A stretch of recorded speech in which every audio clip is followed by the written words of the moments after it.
Akkam jirtu family baga deebitanii gara channel kiyyatti dhuftan. Video guyyaa har'aatiin immoo akkamittiin Jump Task fi Honeygen application keessa walitti hidhuudhaan maallaqa karaa salphaatiin Jump Task irratti akka hojjetan isinitti haa argisiisu.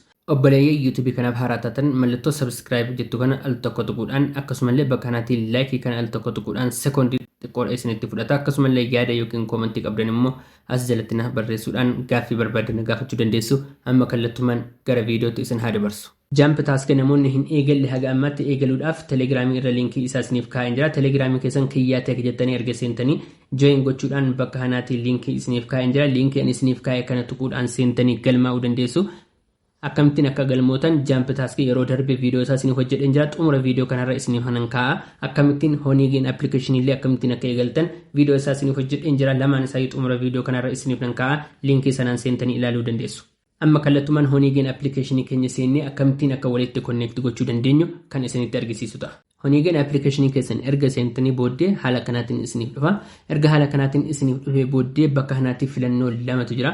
Honeygen wallet fi Jump Task wallet kan jedhutu jira. Kan akkuma argitan bakka kanaatti Jump Task wallet irratti raayitii ta'ee jira. Kan keessan garuu jalqaba yeroo seentan Honeygen wallet irratti raayitii ta'ee jira jechuudha. Namoonni karaa salphaatiin nama affeeruudhaan yookiin yeroo baay'ee neetworkii keessan share gochuudhaan $20 gahuu hin danda'u jettanii namoonni of amansiistan yoo jiraatan maal gochuu dandeessu gara Jump Task walletitti ni jijjiirtu jechuudha. Kan erga haala kanaan bakka kanatti jijjiirtanii booddee guyyoonni yeroo hundumaa maal gochuu jalqaba Jump Task wallet irratti earn kan isiniif godhu gara Jump Task applicationitti isiniif dabarsaa deema jechuudha. Akkamittiin akka walitti connect gootan isinitti nan argisiisa. Kan biraan immoo bakka kanatti kun akkuma argitan yeroo darbes viidiyoo bira darbe keessatti isiniif hojjedheen jira. Guyyaatti seentanii claim gochuudhaan ishii bakka olii gadi jirtu sanduuqa kana seentanii claim gochuudhaan guyyaatti pointii isiniif kenna. Fakkeenyaaf guyyaa 30 irra yeroo gahu pointii 300 naaf kenna. Guyyaa 14 jira, guyyaan 7 jira. Yeroo hundumaa seentanii claim gochuu hin dagatina. Kana booddee erga haala kanaan bakka kana dhuftanii booddee walitti connect gochuudhaaf maal akka isin barbaachisu isinitti argisiisu. Jalqaba as keessaa bahuudhaan gara Chrome keessanii ni seentu. Chrome keessan keessa erga seentanii booddee maal gootu Honeygen jettanii search ni gootu bakka kanarratti dhuftu. Honeygen jettanii erga bakka kanatti search gootanii booddee haala kanaan isin seensisa. Kan keessan log out ta'ee jira yoo ta'e login gootanii seentu bakka kanatti sarara sadii tuquudhaan login ni gootu bakka kanaatti. Warri haaraa immoo sign up ni gootu. Linkii isaa Telegramii jala argattu. Akkamittiin akka sign up gootanillee viidiyoo isaa isiniif hojjedheen jira. Erga haala kanaan seentanii booddee maal gootu bakka kanaatti sarara sadii irratti tuquudhaan profile setting kan jettu bakka kana jirti. Al tokko ishee ni tuqxu.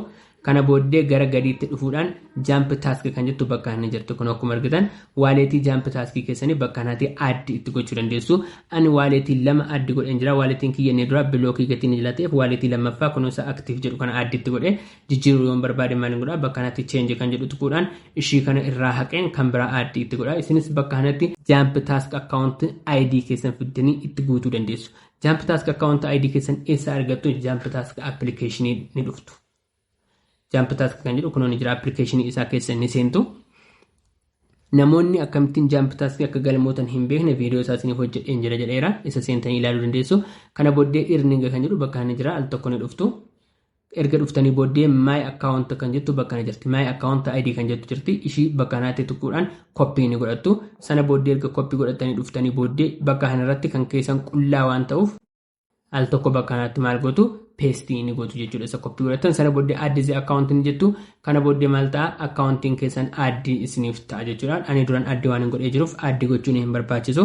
Kana booddee kallattumaan maal isiniif godhaa gara Jump Task application keessanitti wanti isin hojjettan hundi isiniif seena jechuudha. Amma kallattumaan akkamittiin akkan argachaa jiruu fi taaksiin ani hojjedheerullee asirraa isinitti argisiisu. Bakka kanaan mallattoo notification jira. Kun bakka kanaatti akkuma argitan ergan Jump Task application kana baneeti gaaf tokkollee taaskii hojjedheen beeku. Taaksii tokko qofaa follow Jump Task on X kan jedhu jira. X wallet isaanii irratti follow isaan godhee 0.015 argadheen jira. Isaa ta'etti ani tokkollee hin hojjenne taaksiin ani hojjedhee hin jiru. Bakka kanaatti immoo 0.8 ammoo baafadheen jira. Akkamittiin taaksii tokko osoo hin hojjetin 0.8 kan akka baafadhe immoo isinitti argisiisu. Al tokko bakka kana baakii godheen deebi'a. Kana booddee maalin godha gara gadiitti dhufuudhaan recent payouts kan jettu jirti. Al tokko ishii irratti nan tuqa. Kun bakka kanatti akkuma argitan 0.89 irraa baafadheen jira. Akkamittiin irraa baafadhe? Accountii kiyya kana Honeygen application waliin gatii walitti hidhee jiruuf Honeygen application irratti inni maayin ta'u yookiin immoo hojii inni achirratti hojjetu kallattumaan asnaaf darba jechuudha. Osoo doolaara 20 gahuun hin barbaachisin kallattumaan doolaara haga fedhe irraa qabee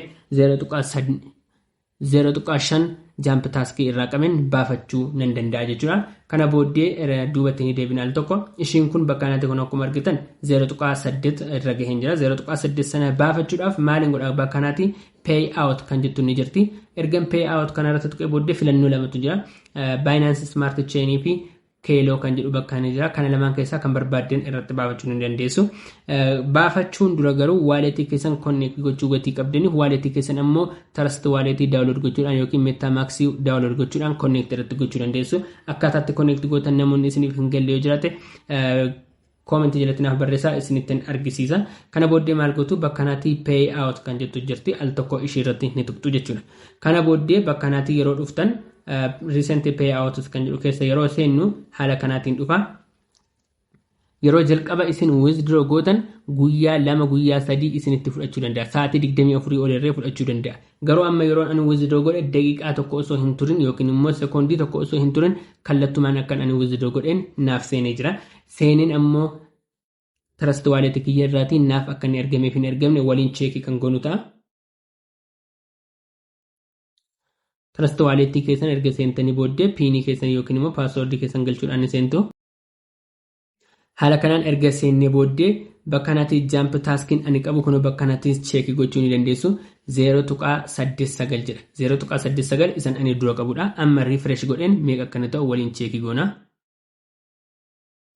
Kun akkuma argitan erga refresh godhee booddee 1.73 ta'ee jira jechuudha. Al tokko irratti nan tuqa. Haala kanaan erga irratti tuqee booddee kun akkuma argitan receive jedhee April 24 0.89 isa dura isinitti agarsiisan irraa baase. April 25 ammoo 0.84 isa amma irraa baase kallattumaan sekoondii gabaabaa keessatti naaf ergame jechuudha.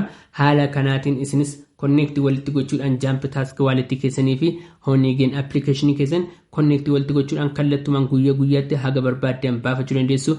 Guyyaatti yoo xinnaate 0.5 hojjechuu gatii dandeessaniif guyyaa guyyaatti gatii doolaara qabdan irraa baafachuu ni dandeessu. Akkamittiin akka gara doolaaraatti jijjiirrattan immoo viidiyoo isaa hojjedheen jira. Liinkii isaa koomentii jalqabarra yookiin immoo description jala isiniif nan kaa'a jechuudha.